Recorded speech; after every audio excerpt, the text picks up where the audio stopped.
All right, I made one similar to question 2 on your application quiz this week. So here's my question. Here's my problem. A cookie company works out a demand function for its chocolate chip cookies and finds it to be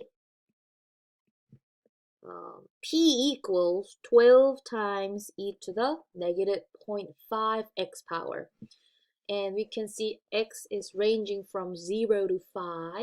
And what does x represent in our problem? X means the number of 100 chocolate chip cookies. So look, if I ask you for, what about 500 cookies? X value is not going to be 500. X value is going to be just 5. Okay, so gotta be careful. We're not going to plug in x equals 500. We're going to plug in x equals 5 because they're counting by hundreds, right? Were sold per week at a price of P dollars each. So they're using the variable P for price. Okay, so what are we doing for part A? It says find the rate of change of price. I'm going to highlight this part. So how fast is the price changing? So they're asking you to find the difference in or the change in price. I'm going to find dP with respect to what? With respect to demand, not time, but with demand. So I'm going to find dx because x represents the demand of chocolate chip cookie, right? How many they're selling. When weekly demand is 500, so we're going to plug in x equals 5 once we find that derivative function, okay? So let us find dP, how the price is changing with respect to the demand by taking the derivative of that price function they gave us, which was 12 times e to the negative 0.5 x. And based on your exam 2, you are very good at taking the derivative of an exponential function with base c. You know you'll be multiplying this 12 by this negative 0.5, and that's from the chain rule. So if you do that, you will get negative 6, and that exponential term remains the same, e to the negative 0.5 x. So we found the derivative function. This function will tell us how fast the price is changing with respect to demand. Now all we have to do is plug in x equals 5 into this, okay? So let's say negative 6 times e to the negative 0.5 times 5. All right, what's that going to be? I need a calculator for this. So I'll go to Desmo Scientific Calculator and I'll type this in. Negative 6, oopsies, negative 6 times e to the negative 0.5 times 5 comes out to be, negative 0.49.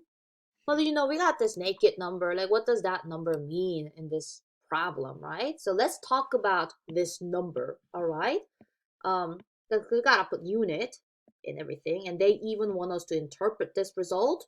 So, all right, let's do that. So whenever you find the rate of change, the unit has to be something per something else. So I want you to go back to these purple highlighted parts for me. So what was on top of the fraction? What was the unit for top of this fraction? The change in price, right? dP is on top. So what's the change in price? So in dollars. So what you're going to say is the unit is negative $49, okay? So if you just write that, that's half of the unit because the rate of change should have a unit in the form of something per something else. So do write down per. Now let's go figure out the unit in the bottom of the fraction, dx. Now what does x represent, right? X is the 100 chocolate chip cookie. Okay, so the unit, that comes after per is going to be per 100 chocolate chip cookies. I should have just abbreviated as cookies. All right, so at least we got the unit right for this one.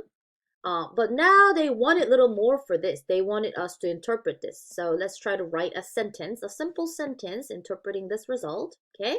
So at the time,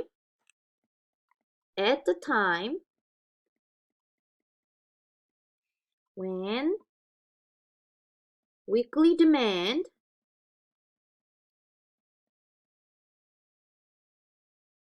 is 500 cookies, I'm trying to borrow the wording from the original problem. Yep, when weekly demand is 500 cookies, I'll just say cookies. Okay, so what's happening? The price is going down or decreasing, and you know why I'm saying decreasing, right? Because the sign was negative. This number came out to be negative. It's decreasing by 49 cents. Say $sign 0.49 per 100 chocolate chip cookie. This is really weird. Okay, because I'll talk about why. Because why this one is, I feel like the independent and dependent variable are switched in this problem. Because wouldn't you use the price as the independent variable, and the price the number of items you sell depends on how expensive something is, right? Like, for example, if a chocolate chip cookie is $5,000, like, who's gonna buy it, right? The demand will go down. So, but like if the chocolate chip cookie is like just 25 cents, I'm thinking the demand will go up or the sale will go up. So usually I think, like in the examples that you work with in the textbook, you may have seen the demand functions that uses the price as the independent variable and the demand as a dependent variable. I felt like this one was kind of switched in that sense. But hey, we did what they asked, so I think I'm all right. I'm gonna move on. Okay. So part B, at what price will the weekly revenue, and how nice of them. Look, they gave us a formula to come up with the total revenue function. Totally makes sense, right? If you want to find the total revenue, you multiply how many items you sell by the price. So here we go. Let me start with writing that revenue function. We're going to say x times. What was the price function, by the way? They gave that to us earlier, right? So I'll copy this down. This is what I need to multiply by. So x times the price function. I'm gonna try to write this a little bit prettier, okay? I'll say this is the same thing as, you give me 1 second. I'm gonna multiply this x and 12. And I'll say that is 12x, and that's perfectly okay, times e to the negative 0.5x.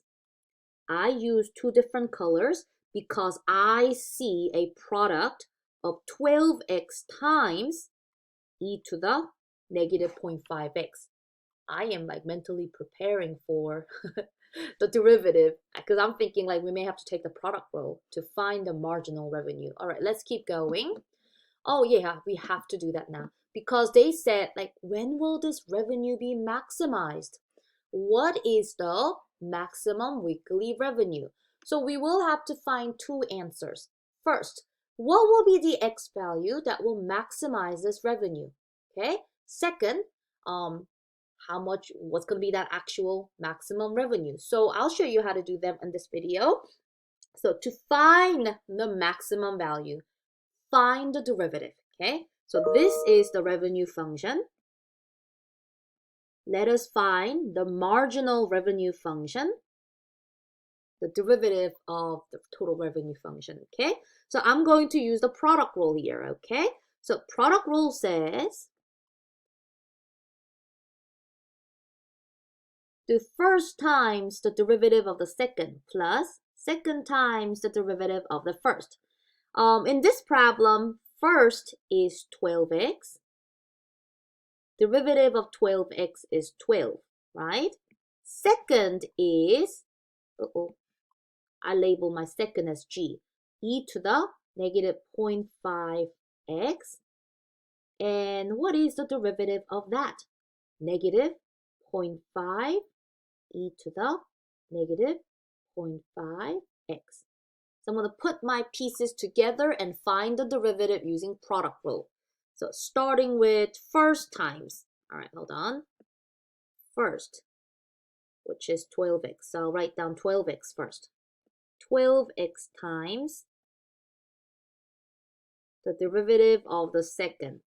I need g prime. And g prime, you see, is right there, is this one right there. So I'm going to write that orange thing down, okay? So I'll do a parenthesis and do negative 0.5 times e to the negative 0.5x.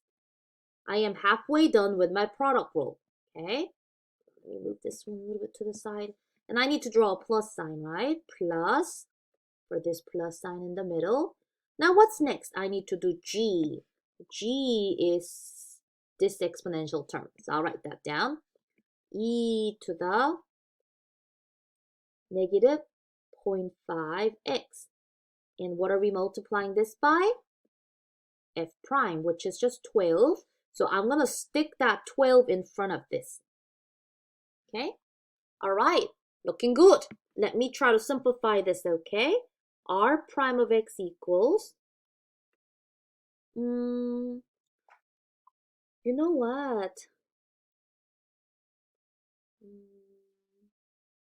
Never mind. I'll just simplify it. I'll just simplify this. All right, look. I can multiply 12 and negative half. That's going to give me negative 6 x times e to the negative 0.5x. And this one remains the same. Plus 12 e to the negative 0.5x. Now look, the reason we found the marginal revenue function is because we want to know when that is equal to 0, okay? Because critical value is when maximum or minimum could happen. So we're going to find the critical value to see if that's maximum or minimum. And if it is maximum, then we found the answer, okay? So I set it equal to 0. I set it equal to 0. Now, to solve this pretty ugly exponential equation, let me see if I can factor out that exponential term first. So this one has e to the negative 0.5x. This one also has that. So how about I factor that out? I'll factor that yellow term out, okay? So I'll write e to the negative 0.5x outside the parenthesis. And what's left if I pull that out? Well, the first term will only have negative 6x left, plus the second term will only have plus 12 left. All done. Now we're going to set each of these equal to 0. Well, can this exponential term ever be equal to 0? No. E raised to a power will never be equal to 0. So no critical value will come down from here. But like, let's say you didn't realize that and just try to solve it by taking natural log. Okay, let's say that you're like, okay, I'm going to take natural log. But then this will stop you. Oh, that is undefined. Okay, so that first term will never give you 0. So no critical value happening there. What about over here? Oh, we can set that equal to 0. Negative 6x plus 12 equals 0. Which means negative 6x equals is equal to negative 12. So x gotta be 2. Now listen, we found a critical value, but nowhere yet we prove this is where local maximum or minimum happens, okay? This could be minimum, this could be maximum. And if this is minimum and we tell them this is where maximum will happen, we're going to mess up their business, right? So we need to make sure that this is where local maximum happens. And you read about second derivative test, right? So I'm going to, you know what? Oh gosh, I don't want to take the second derivative of this mess. So, okay, oh gosh. For a polynomial function, second derivative test will be super easy. But, I think I'm going to just do a first derivative test because this function is just, I don't want to take a derivative of that, okay? So, here I'm drawing a number line, and I'm going to put my 2 at the middle, okay? That's where things are happening. I want to check the sign of the first derivative to the left and to the right of this number 2. So I will pick a number and plug it in to the first derivative. So I say 1 will be good, right? Because 1 is smaller than 2. If I plug in 1 in there, I will get this.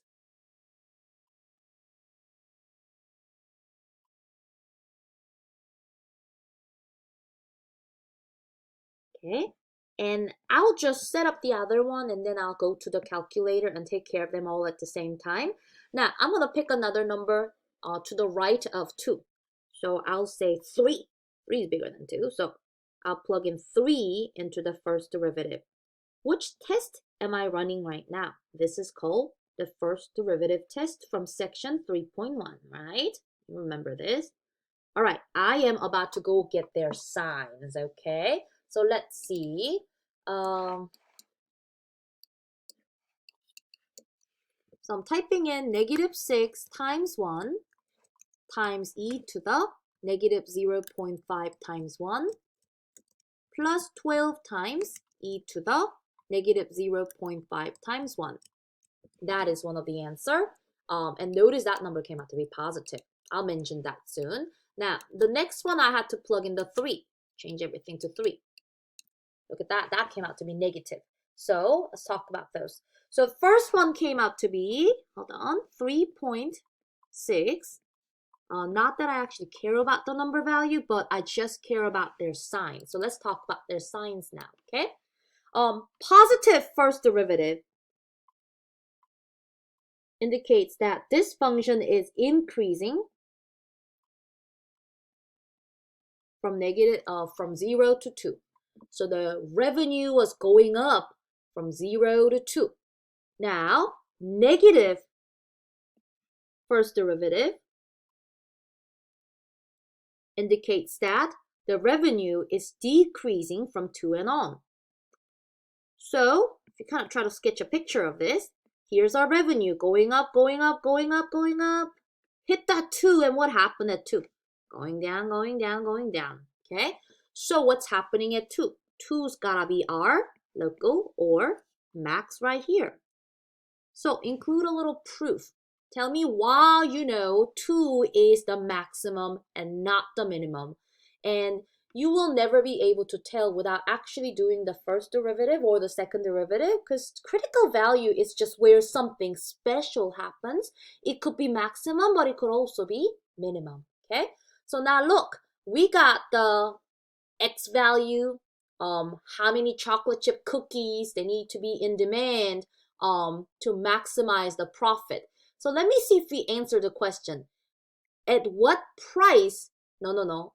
X is just how many cookies they better make and sell, okay? What is the maximum weekly? So like I didn't find any of the answers just yet. So let me copy this. But X is absolutely what you need to find. You really need to find X because that is what you're going to plug in to answer both of these questions, okay? Let me copy this down. Wow, this is a nice problem. All right, and I'm going to go grab some of the other ingredients to answer this question. Remember, they gave you the price function, right? There's a price function. Go grab that price function. Ta-da. And go grab that revenue function. Where are you? Here's that revenue function. I'll copy this too. See, what they are asking you to find is how expensive does this chocolate chip cookie have to be to maximize the profit, and what is going to be the total, sorry, I said profit, but we're talking about revenue. But let's go ahead and plug in to that P function to find the price. Remember what X was? X was 2. X is 2. So you're going to plug in 2 into this price function to find how expensive a chocolate chip cookie must be to maximize revenue. I need a calculator for that. So I'll go and do 12 times e to the negative 0.5 times 2. So the cookies better be how much? $4.41 to maximize revenue. So if they're charging $4.41 per cookie, was it hundreds of cookie? Yeah, okay, but that's okay. Must be tiny little cookies, huh? Okay, but now, because you gotta understand, I try to make this problem up so that I can give you a similar problem. So maybe the context is kind of crazy. Like we're talking about someone buying hundreds of cookies with $4.41, but we'll just go with it. All right, now let's do the revenue.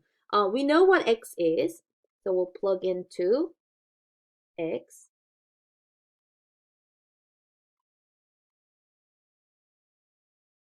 All right. What will be the total revenue for this company? Now, if you see a ridiculous number, please understand. I try to make up this random chocolate chip cookie problem so that I can model a similar problem that you're about to do for your quiz. All right, I'm sorry. Their total revenue is just completely $8.83. Hopefully this is not a real company, right? But that's what you will do. So that will be their maximum profit. Sucks for them, but hey, that's what it is. And if you want to confirm your answer, I may just graph this. Desmos graphing calculator. I'll graph the revenue function that I just wrote, which is 12x times e to the negative 0.5x. Okay? Now look at this beautiful graph, right? So the revenue is going up like crazy and it hits that point at $2, right? At $2, oopsies, not $2. When they make 200 chocolate chip cookies, their revenue is whole $8.83. So it matches. It just looks, maybe I could have added wording like profit or revenue is in thousands of dollars instead of just, but that is what you can do for this problem. Wow, it took me like 22 minutes to go over this, but hopefully every step makes sense. If you have any questions on any part, please just feel free to email me, okay?